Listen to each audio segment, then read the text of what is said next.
All right, we are now recording. Welcome to another edition of Book Club with Peer Executive Groups. I'm going to share my screen here. So today's book is How to Win Friends and Influence People. Dale Carnegie wrote it. The subtitle is The Only Book You Need to Lead You to Success. So that's it. Just need this one and you're good to go, right? So quick question for you two that are on the call. Have either of you read this book before? I have not. All right, excellent. So I know where I'm starting. Okay. So pull up the PowerPoint. Okay. So first off, little background on this book. I always like to kind of know, like, what's the story behind this book I'm reading? And for those of you who are watching this video for the first time, these book clubs are done because I cannot read books without pictures. So I have to create PowerPoints with pictures, and ultimately that's how I learn the content. So little secret there. But this book is 87 years old. So if you did not know that, that's probably the number one thing that surprises people when they start reading this book. They're like, wow, 87 years, that's ridiculous.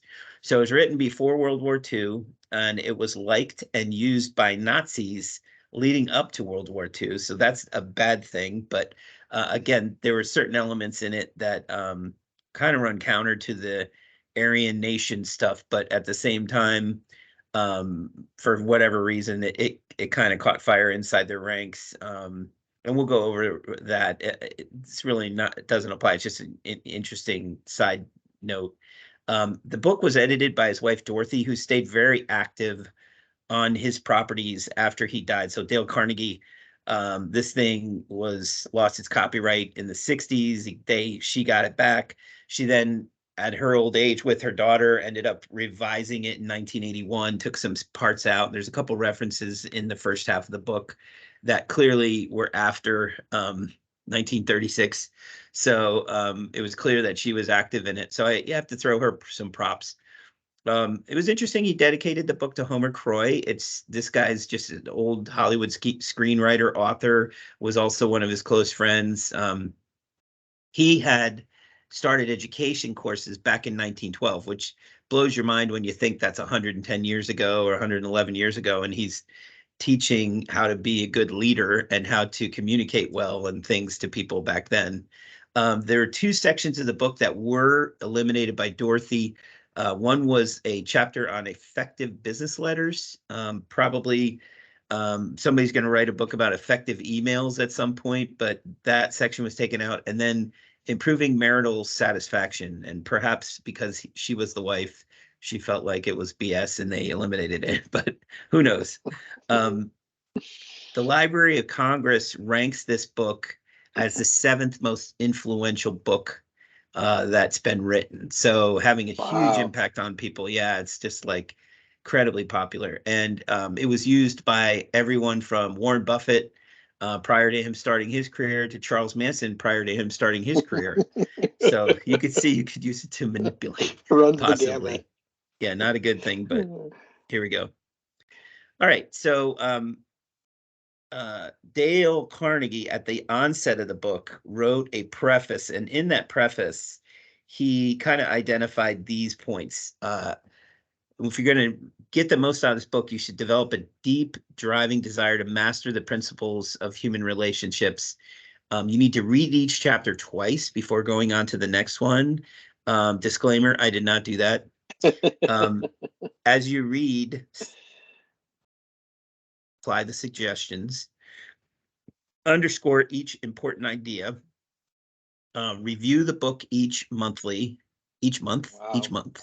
apply these principles at every opportunity, use it daily, make a game by offering a friend a dime or a dollar if you violate the principles. $1 back then was probably a lot of money. That's a lot, surprised right? he put that. Yeah. Check up each week on the progress you are making. And last, keep notes in the back of this book showing how and when you have applied these principles.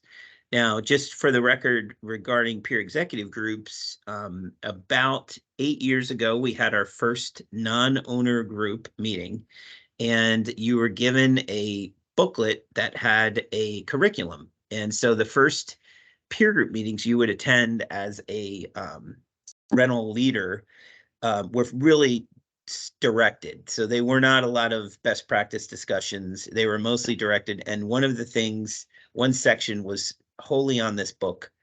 Everybody received this book in their intro packet when they joined a group like Tesla or Crowbag or any of those groups. So that was a big thing from our past. I thought I'd note. Gives you a little bit of context. So skipping through pretty quickly, this just is Dorothy wrote a preface for the book that you would buy in the bookstore today. And then what we just went over was the how and why this book was written. And then lastly, there's really 4 sections left in this book. So fundamental techniques in handling people and 6 ways to make people like you are what we're going to discuss today. And then next time we get together, we will look at how to win people to your way of thinking and be a leader, how to change people without giving offense or arousing resentment. So first story out of the gate in chapter 1 is about some slime ball named Two Gun Crowley. And that is a picture of him on the left. This guy was so bad. Of course, he's from New York. It's where my family's from. So he's probably my great uncle. Doesn't look like me, though. It was very clear to try to pull up pictures of him to see if there was any resemblance. The hair's a little different. This guy went. So the first chapter is about if you want to gather honey, don't kick over the beehive. So give you a little background on that. The first 3 stories really were cool. They dealt with, what was going on back in that day and age, which had to do with mobsters and Al Capone. Dutch Schultz is a New York guy, Al Capone, a Chicago guy. Two Gun Crowley wanted to be a mobster, but wasn't. He was pulled over by the police, pulled out a gun, shot the police. He was with a girl in a car and not really sure if he was running from the law. He then picked up the policeman's gun and proceeded to run and hide out in a apartment up top somewhere and ended up in a massive shootout with police. So it caught everybody's attention. There's actually articles in the newspaper back then that talk about it. And so the idea behind it was, well, why is this an important story for this chapter? Well, it was because he and his mother specifically, once he got captured, he was given the electric chair. And so it was in the paper, kind of his defense was, I'm a good guy. They were chasing me. I didn't do anything wrong. I was wrongly accused, that kind of thing, right? So his opinion of himself was very different than the opinion that the police had of him. Same thing with Al Capone. He's got that famous quote at the end was, hey, I'm just trying to, make life more fun for people and giving back the pleasures of life. And, they're trying to bring me down, right? So Al Capone had an opinion that he was a public servant and how can the police and the federal government do this to me, right? Dutch Schultz, same thing in New York. So end of the day, it was clear that no matter what you think, the person you may be talking to may have a different opinion of how things are playing out and what's right and what's wrong, right? It's an opinion. I mean, obviously we have laws, but there you go. So the next stories that he gets into had more to do with Teddy Roosevelt and President Taft. So Teddy Roosevelt, great, effective, president, leaves. Taft takes over as president. He's the president of the Republican Party. They had a misunderstanding. Roosevelt comes back after being abroad and basically starts to cut Taft out at the knees. It severely damaged the Republican Party at the time, and Woodrow Wilson just waltzed right into the White House, even though he was probably the least best candidate.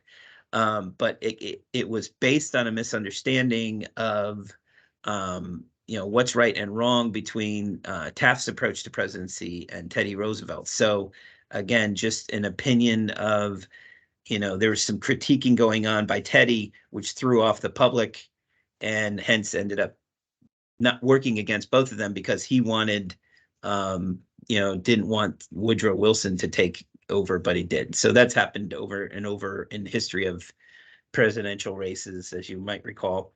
The Teapot Dome and Albert Fall is just the story of, I think this guy was in another presidential cabinet, maybe Harding, and he basically was working behind the scenes to pad his pocket and was, glad-handing giving deals on developments that were taking place. I think he was like Secretary of Transportation or something.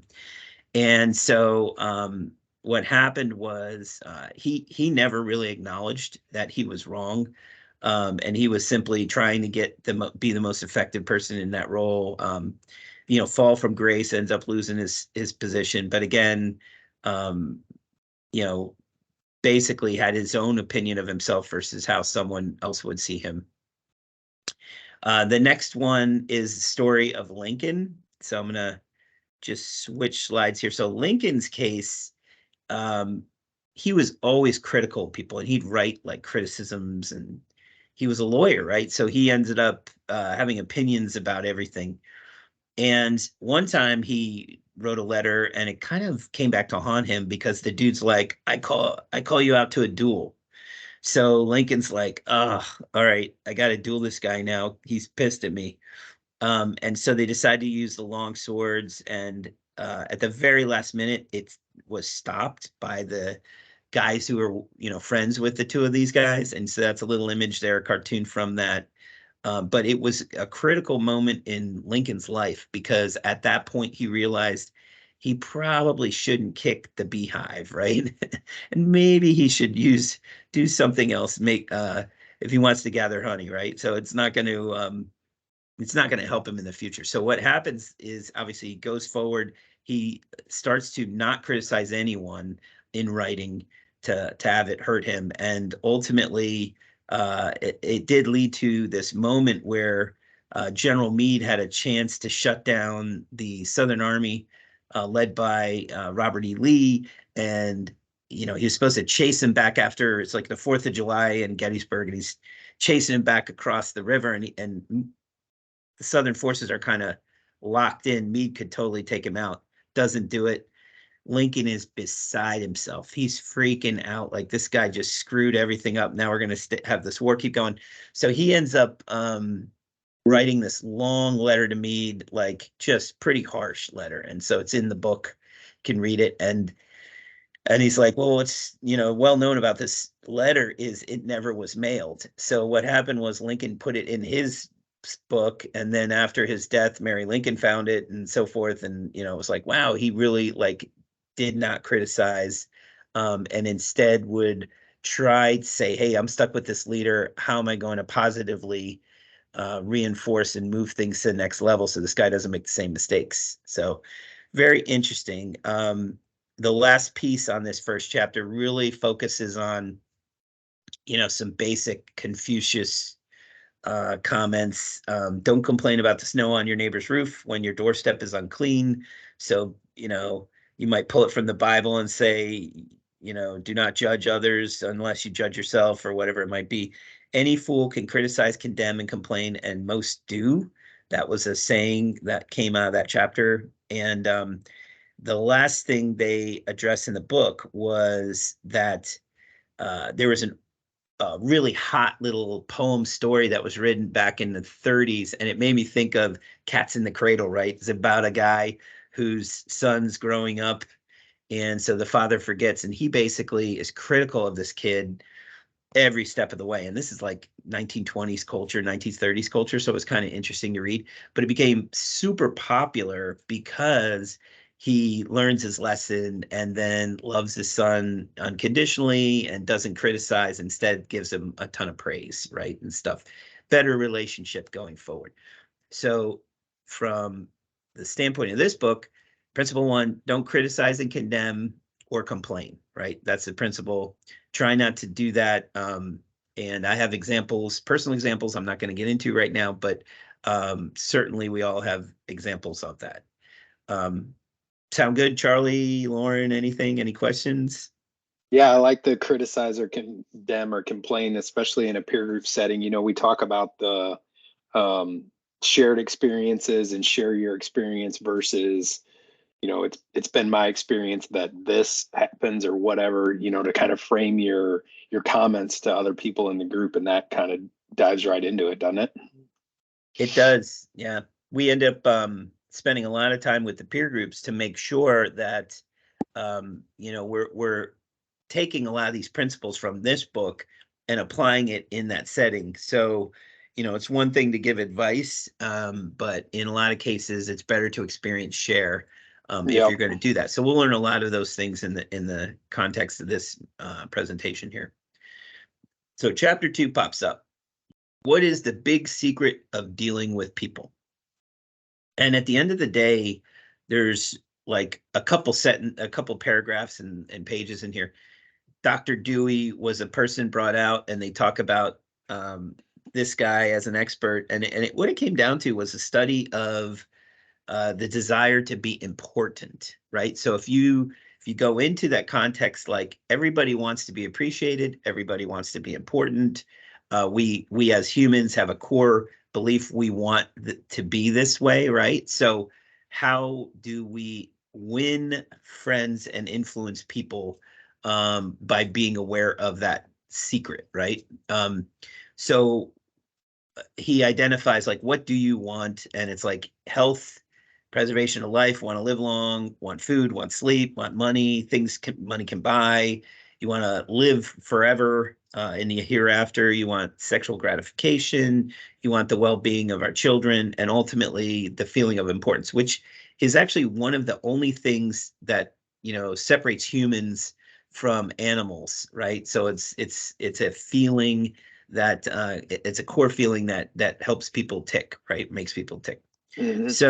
So to illustrate this, there were a couple stories, and again, one of the high points of this book is just story after story, great story. So the first one is Dillinger versus Rockefeller, right? So the need to be important or desire of importance for Dillinger, he wanted to be famous and he wanted to be important, but he went about it wrong, right? So he kind of like, I'm going to be this great bank robber and people are going to respect me and like me. So it was like an example of, okay, he definitely had that need to feel important. Rockefeller, on the other hand, was giving away quite a bit. Actually, one of the first to do well by others and take care of others less fortunate in a capitalist society, pre-Social Security and all those things, right? Mm-hmm. So that identifies like the juxtaposition of those two. This picture is a guy named Charles Schwab. And he was the president of U.S. Steel, made president of U.S. Steel by Andrew Carnegie, who owned U.S. Steel. Charlie, figure out who Andrew Carnegie is to Dale Carnegie. Google that. Try to figure that out, because I did not Google that yet. I'm curious if it's his brother or something, right? So Charles Schwab said, I consider my ability to arouse enthusiasm among my people the greatest asset I possess, and the way to develop the best that is in a person is by appreciation and encouragement. So this goes back to this idea of, okay, they want to feel important. Well, if I show someone an appreciation and encouragement, that can help, soothe that need, right? So very, very good point there. And shout out to Bethlehem Steel down below, going over there for Music Fest later. That was funny. So just quickly, he gave away, in the last 18 years of his life, he gave away 350 million, which is the equivalent of 5.9 billion in 2022 dollars. Jeez, who was that? That's crazy. Andrew Carnegie. Oh wow, I didn't know that. I'm still looking for family. I'll let you know. Yeah. Is he like his brother, whatever? Maybe I don't know. brother. That's what I haven't found yet. So next slide, we get into this idea of 6 roses. So this story was pretty cool. a woman back in the 30s was part of a church group with other women, and they decided like, hey, let's do a bit of self-improvement. I'm going to go back to my husband. Let's all go back to our husbands and we'll ask them, what are 6 things you could change? If you could change about me, you would change about me. What are 6 things I can improve on? So the guy's like, let me think on that, right? First smartest move, delay your reaction. So he sleeps on it, and he's like realizing like there's plenty of things he could tell his wife he would want to change about her. But he decided not to. And so he went out and he got 6 roses instead and gave those to his wife. And again, she went, loved it, went back to her group and said, oh, he gave me 6 roses. And of course, all the other women loved it too. So this idea of appreciation and encouragement goes a long way. There's a difference made in the book about appreciation versus flattery. So flattery is without any real context behind it. It's more like you're throwing them a bone. You're saying things that may not be true. So there needs to be some truth behind the appreciation. You just can't flatter somebody and have the same impact as showing them appreciation, right? Or recognizing them in some little way. So they also used the phrase I thought was good, a friendly trail of little sparks of gratitude. So I thought that was neat. But again, a key element in this particular chapter. The last point on this chapter was this quote, I shall pass this way but once, any good therefore that I can do, or any kindness that I can show to any human being, let me do it now. Let me not defer nor neglect it, for I shall not pass this way again. So the idea is give honesty and sincere appreciation. Make sense? Yeah. Cool. They're not related. They are not related. Fascinating. No. Same last name. Dale Carnegie was born in Missouri. Andrew Carnegie was born in Scotland. Oh, wow. Mm-hmm. And their names originally were spelled differently. Oh, wow. Crazy. Yeah. Little known fact. I feel like we have a radio show going here. Very cool. All right. And the weather at the top of the hour. Lauren, how did you originally spell your last name? Because obviously you've changed it to Kremen. All right. So chapter 3, and by the way, I apologize if I'm flying through this, but there's so much in this book. I had to include a whole bunch of different stories and things. So I appreciate you hanging out. How are we doing on time here? You're 4 minutes to the bottom of the hour. Not good. All right, let's keep moving. We're not even halfway through the slides. Whoops. Okay, so chapter 3. He who can do this has the whole world with him. He who cannot do this walks a lonely way. So I like that little path there. There's a series of stories here in chapter 3. The idea is, the principle that you learn here is arouse in the other person an eager want. So we interact with our clients, members, our members interact with their customers. How do you have success in this, right? So they do a great job of getting into this. He who cannot can walks only. Got it. All right. So series of stories. The first story was right off the top. Is a very simple story. It was Dale Carnegie going fishing. He's like, when I go fishing, I like to bring with me strawberries and cream. And I look at it and I'm like, you know what? The fish don't like strawberries and cream. The fish like worms. So he was making a point like, hey, I got to get with these fish. How am I going to attract fish? I can't attract fish with what I like. I have to attract fish with what they like. Yeah. And so that's it's a very simple way to think, hey, when I'm interacting with a prospect person, I'm going to, try to sell something to, or I'm going to try to manage. I have to think all the time about what is attractive to them, not what's attractive to me. Over and over in this book, they make a point to not use the word I and me and I want and those things. It's all about the other person, right?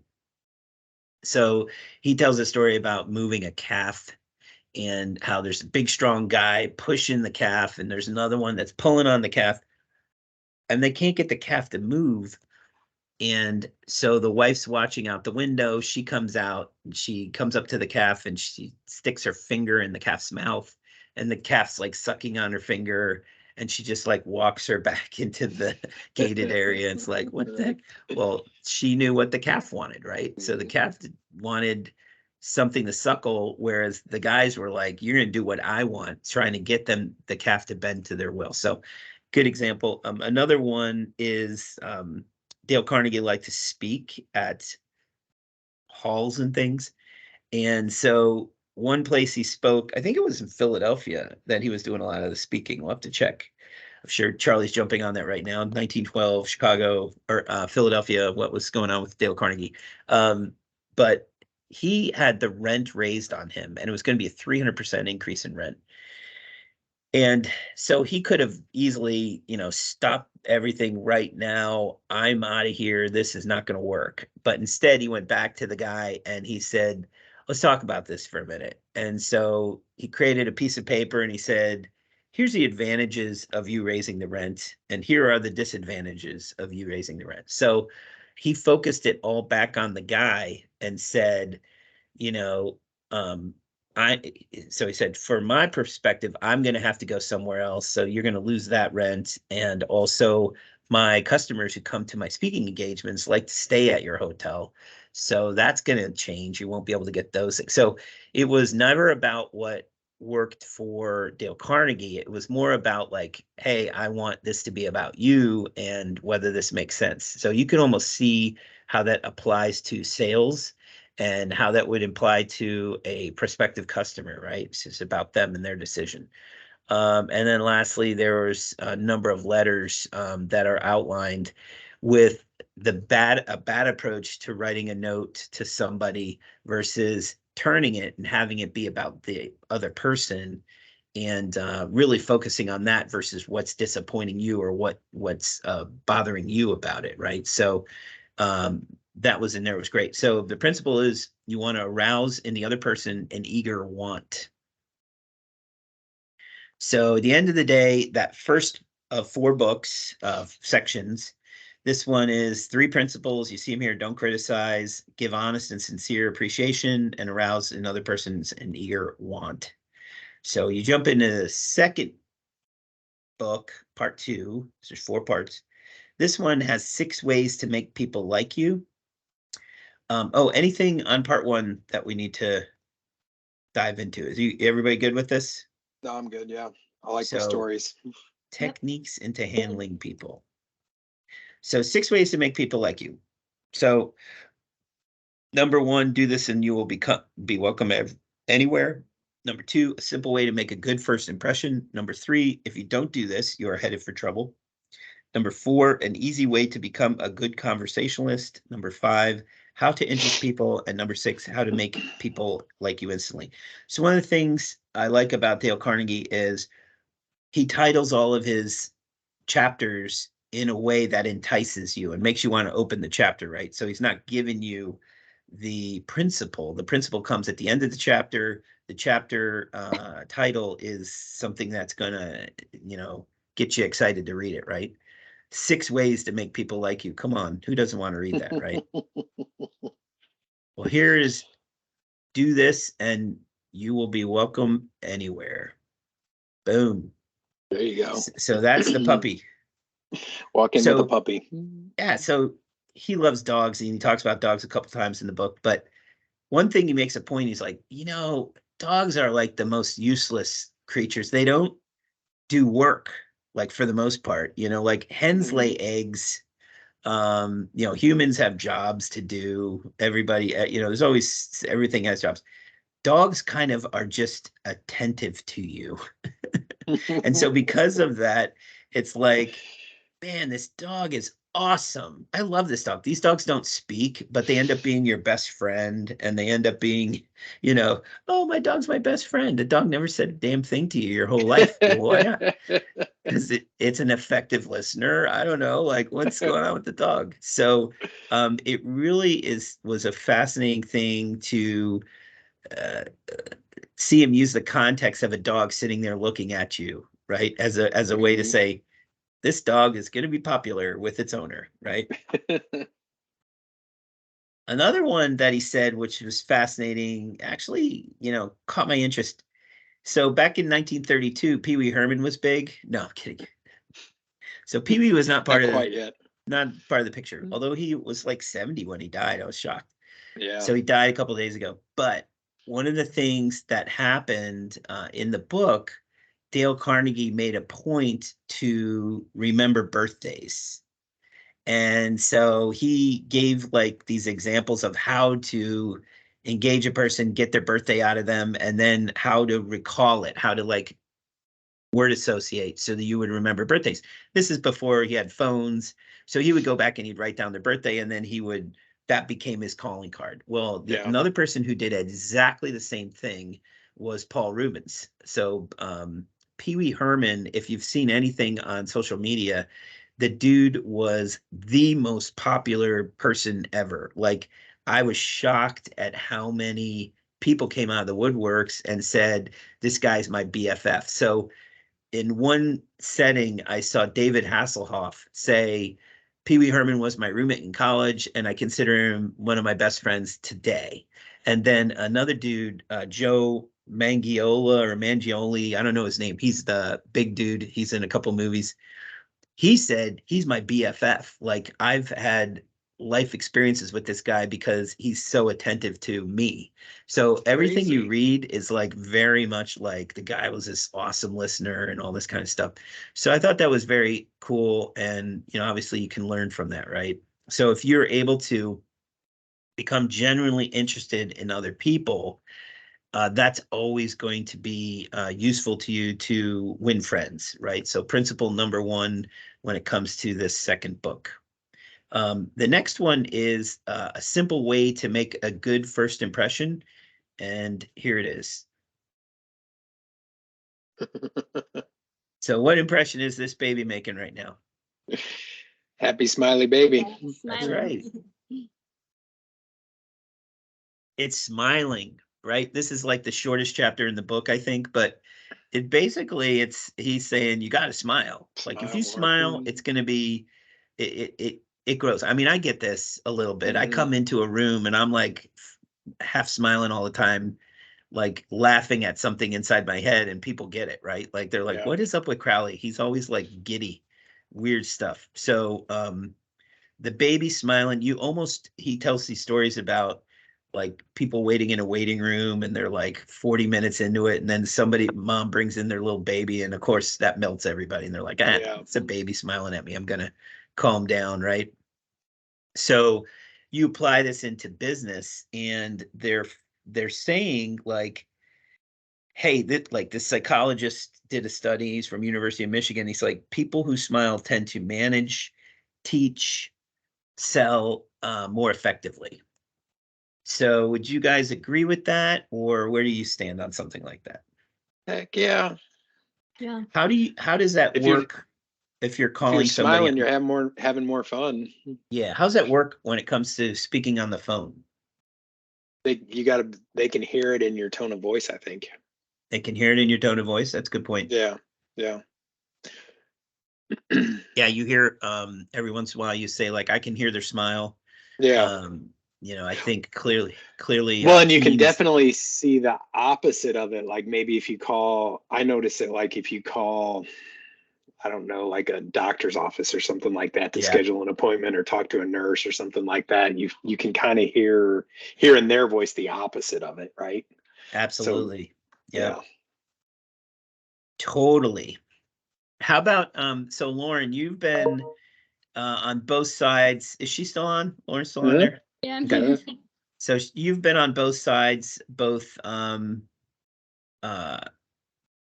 would say as a athlete as well as a coach. So how does that come into play? Like now all of a sudden you're coaching. Are you finding any of these principles like useful that way? Yeah, I think people tend to want to listen to you and want to be around you if you're just genuinely happier. You know what I mean? Yeah. Like that's attractive to people. So, um, I've had different types of coaches throughout my life, and I think the ones who just show up and are happy to be there, then you want to perform better for them. So I Got it. definitely think it makes a difference. And I think when you're in business, it definitely comes into play. If you are someone people want to see because you happen to be fun, and I see Jimmy and Andrea might be on the line, but that would be, how you would go out and stir up new business. You want to make those connections. You want to engage people. So to have a principle be this simple to me, it's like, okay, I think I can do that one. I think I can do. I This is think I in your got it. wheelhouse, Dan. Yeah, yeah. So very cool. Okay. So the next one is almost as easy. So this is interesting. So Carnegie makes a point like, hey, if you don't do this, you are headed for trouble. And what it is remembering names, right? So hello, my name is important. So this is definitely a challenge for me. I would say that there's no question I have witnessed people who remember names, and I'm always amazed. So we were out to dinner last night, sitting al fresco outside, and had a waitress kind of come and go, come and go, come and go, but it was hard to get her attention. But uh, my friend who was visiting was sitting next to me, and he recalled her name, um, and she immediately responded to it. And it wasn't like she said, "Hi, my name is blah blah blah," or if she did, I didn't catch it. But the point being that I would be like, "Hey, excuse me, ma'am, blah blah blah," right? So it draws attention if you are in a chamber of commerce situation and you're in your marketplace and you're going to meet new people. Remembering names is essential. It will get you immediate connection with that person because you said their name back to them, right? That kind of thing. So they actually say, like, remembering a person's name is to that person the sweetest and most important sound of any language when a person uses your name. So they kind of say, find a way to connect the name to something else that might uh, be a word association to help you remember their name, right? So that's kind of some of these examples here. Got but it. got it. Okay, cool. All right. And then how are we doing here? A little bit of time still. So the fourth principle is, the answer is the question, an easy way to become a good conversationalist.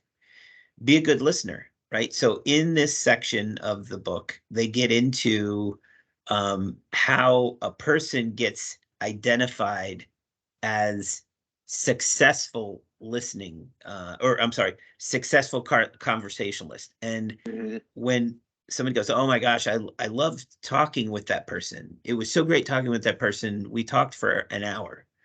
Um, you find that really one person did the talking, and that's the person that just said that, right? the other person's the other person's a good listener, and they're an encourager, right? They encourage the others to talk about themselves, tell me more, let's get deeper into it. Honestly, when you go into the rental leaders boot camp, this is a huge part of managing employees. Get them focused on themselves. If they're coming at you with problems with the guy in the yard versus a mechanic, or if you're looking at, some of the tent teams and installation for tents, they're going to want to talk about somebody else. But what you want to do is you want to ask them questions about themselves and keep them moving and have them verbalize, and you're just listening, right? So wow, what a great conversationalist because you happen to be a good listener. So that works out pretty well. Now, when you're doing that, they want you to consider principle 5, which is this one, which is, how do I interest people? And so from that perspective, it has to do with talking in terms of other people's interests. So inside EOS, we always use that segue at the beginning that says, hey, let's talk about one personal best for the week and one professional best for the week. So it's optimistic, it's positive. We're interested, right? They're talking about their personal best for the week, that kind of thing. So I think really strongly that that has the impact to do that. So in this particular case, I'm using an example from Arthur Andersen and Company. People may have known I was not a great student when it came to accounting. I have an accounting background. I was really a C type of accounting student. But I got an interview with Arthur Andersen, which is the #1 accounting firm in the country and in the world at the time, right? Back then in the late 80s. So I went through a series of interviews over the course of the day, and it like went from bad to worse. So the way it works is I got the interview because the partner in the Philly office went to my college, right? So I get in and I get this interview. Everybody sees the grades, everybody sees where I went to school, and they're like, why is this guy here even? I then proceeded to fall asleep at the 10 o'clock interview, right? So I'm sitting in the chair and I'm nodding my head, and the guy's like, boom, I'm out. So the way it worked at Arthur Andersen is they would take you from one interview to the next, and as they dropped you off, you would be walking in, and then the other guy would be walking backwards, and he'd go like this. Like, don't like so he's cryptic. Good or he's bad. So it was constant. And so I found out after the fact that I was getting negative thumb, right? It was bad, but I rescued things because at the last meeting, I met with the managing partner of the firm. This is the head honcho at the very top office, and he just drew the short straw and had to do the interviews that day at the end, like a partner interview. So I go in there, and the guy like could care less about who I was or what I was doing, but I could tell he was pretty wrapped up about his new TV commercials, right? So I'm like, oh man, this is exciting. I'm like 21. I'm like, oh, this is crazy. So wait, these are going to be on TV, like real TV? And so I'm just like bullshitting, and I'm going on and on about like, show me more. Oh, well, is this in print ad too? Oh, it is. Oh, it's like, oh, that's a cool phrase. Like, so this guy was going off because it was his vision, it was his ideas, and he went nuts. And so coming out of it, I found out he was like, hey, this Crowley guy is good. Like he's interesting, right? And I'm not interesting at all. I'm literally like totally focusing on him. So I got the job. But anyway, that was cool. But yeah, talk in terms of the other person, especially if you're selling to them, right? So if you're going to sell them something, you're selling yourself to him. Yeah. But when you're a rental store owner, well, what are you selling? Like you're selling yourself, basically. You're saying, I'm going to make things happen. You can count on me, right? Yeah. So at the end of the day, and the same thing goes for any salesperson. Salespersons are going to have that approach. So getting near the end here, we'll wrap it up. So this last point of the six ways to make people like you is how to make people like you instantly. So the principle here was make the other person feel important and do it sincerely. So it's a little different than what I did in the previous one, which was how to interest people. So in this one, you essentially say, or Emerson says, every man, woman I meet is my superior in some way, in that I learned from them. So I call this one being curious, right? So many of you know that Peer Groups was founded by Andrew Buddick from Action Rental.